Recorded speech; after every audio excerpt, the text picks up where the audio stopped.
But as the word spread in England about the paradise to be found in the New World, religious zealots called the Puritans began arriving by the boatload. Finding no fences around the land, they considered it to be public domain.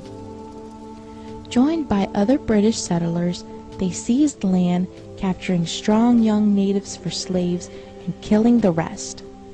But the Pequot nation had not agreed to the peace treaty Squanto had negotiated, and they fought back. The Pequot War was one of the bloodiest Indian wars ever fought.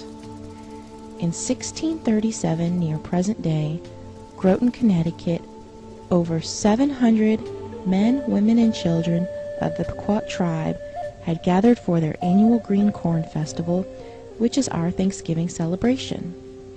In the pre-dawn hours, the sleeping Indians were surrounded by the English and Dutch mercenaries, who ordered them to come outside.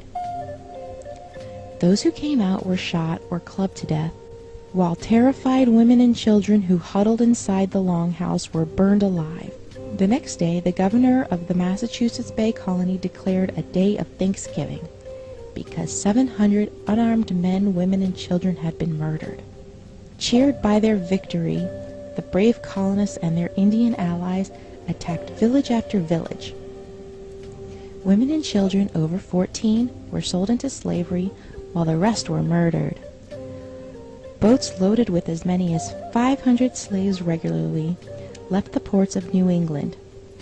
Bounties were paid for Indian scalps to encourage as many deaths as possible. Following an especially successful raid against the Pequot in what is now Stamford, Connecticut, the churches announced a second day of Thanksgiving to celebrate a victory over the heathen savages.